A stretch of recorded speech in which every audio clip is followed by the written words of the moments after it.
Dear students, in this video lecture, we will discuss about the three-phase synchronous generator, that is module 5 of your syllabus, basic electrical engineering.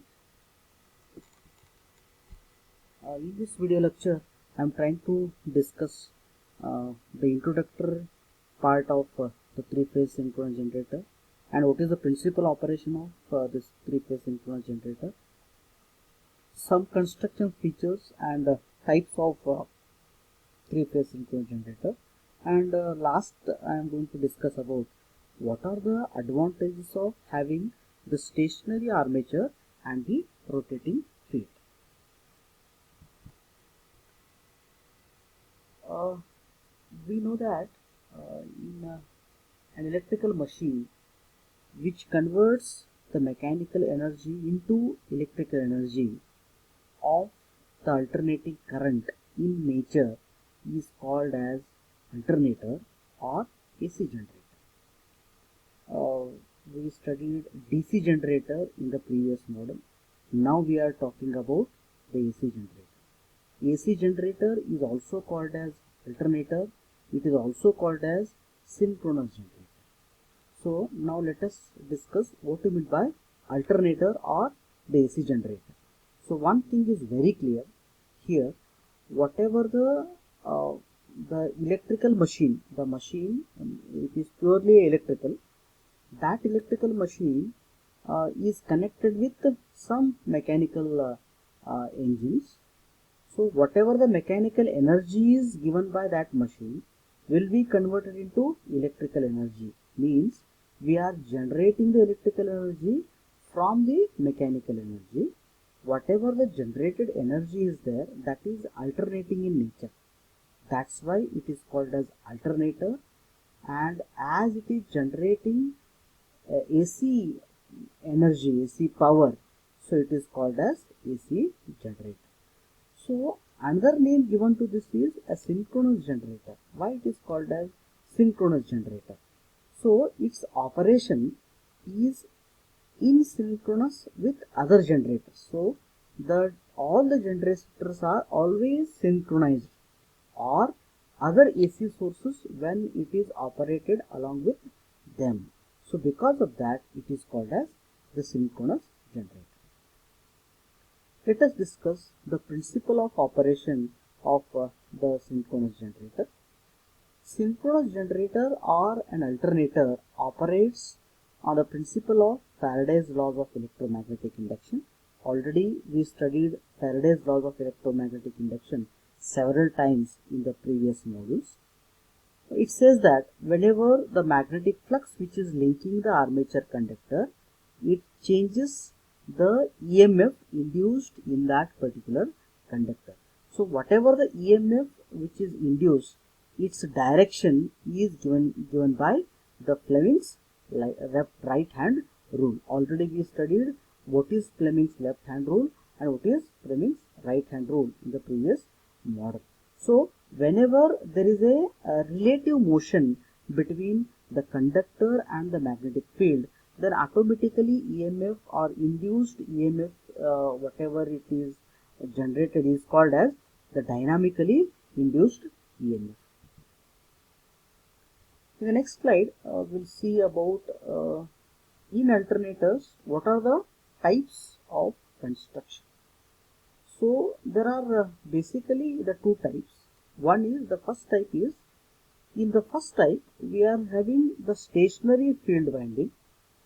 See, we are having the stationary field winding and the rotating armature winding. It's like a as we studied in case of DC generator, which is having a stationary field winding and armature is rotating. So this type of construction is used in alternator. This is only for small capacity alternators of very few kilowatt rating. The another type of construction which is used in alternator is which is having the stationary armature winding and rotating field winding, which is suitable for megawatt size synchronous generator. So let us see in the future slides or in future videos, we'll glance more about the different types of constructions which are used in alternators. One thing is very clear, in case of alternator, there are two construction types. One is the stationary field winding, rotating armature winding. In another type, the stationary armature winding and the rotating field winding. The field windings of the alternator requires a DC current for the excitation. So this excitation is supplied by the DC generator, which is called an exciter. Usually the exciter is used which is mechanically coupled with the rotor shaft of a alternator. The DC exciter always supplies the required power for the rotating of field winding which is there in the alternator to produce the particular magnetic field. But as the prime mover rotates, the rotor of an alternator also rotates, and the stator part which is having its own conductors being stationary are cut by the magnetic flux which is produced of rotor poles. Okay, hence the electromotive force, that is EMF, will be induced in the stator conductors. As the rotor magnetic poles are alternatively, so as we know there are north pole, south pole, like that, as the rotor magnetic poles are alternating in nature, that is north south like that, they induce an alternating EMF in the stator conductor. So because of that also it is called as alternator. The frequency of alternating EMF, which is always depends on the number of north and south poles which are moving past the conductors in one particular second. So I repeat the sentence, the frequency of alternating EMF depends on the number of south and north poles moving past the conductors, in 1 second. That is called as the frequency. Let us study what are the constructional features and types of the three-phase synchronous generators. So as compared with the DC generator, the major differences in the construction of the synchronous generators of megawatt size are: the first point, in a DC generator, usually what happens, the armature winding rotates and the field winding is stationary. But in case of armature of megawatt size, big size, the armature winding is mounted on a stationary frame, the field winding is rotating frame. So this is the second type, what we say. In the smaller kilowatt size, as usual, armature rotates, the field winding remains constant. But for the alternator of megawatt size, the armature winding is always mounted on the stationary frame, armature remains constant and field winding rotates.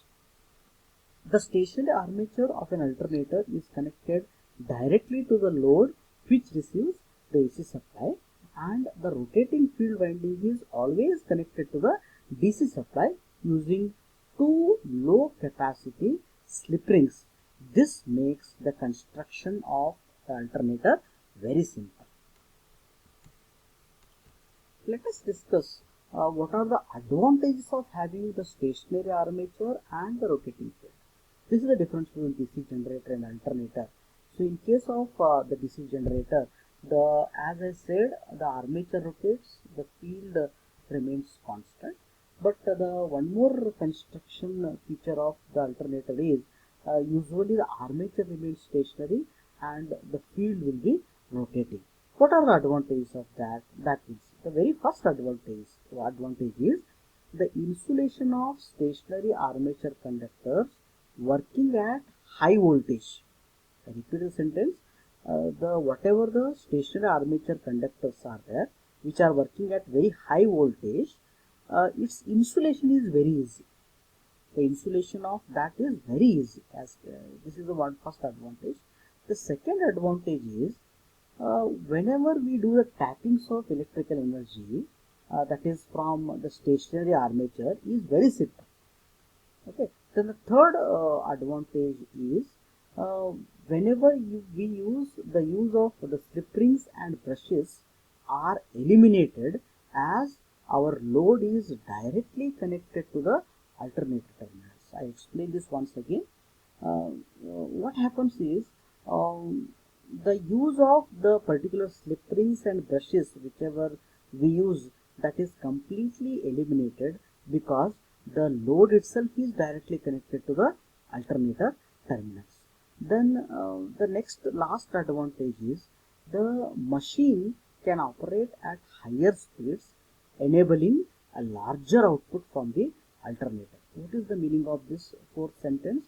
Usually what happens in case of alternator, the machines or the mechanical engines are coupled to the alternator. So mechanical energy is converted into electrical energy. So this machine can operate at higher speeds, which may enable a larger output from the alternator. The simplest meaning of that is, as the alternator is receiving the input from the mechanical machines, okay, so as machine rotates faster, then alternator may generate more and more power. The capacity or the output of the alternator mainly depends on how fast the machine will operate and what is the speed of that machine, that will make the changes in the output of a alternator. This is what we are trying to discuss about the different construction features, the principal operation and introductory part of the alternator. In the next coming video lectures, we'll talk in detail about the three-phase synchronous generator, its various features, and we'll try to solve some of the numericals which are based on the three-phase synchronous generator. Thank you.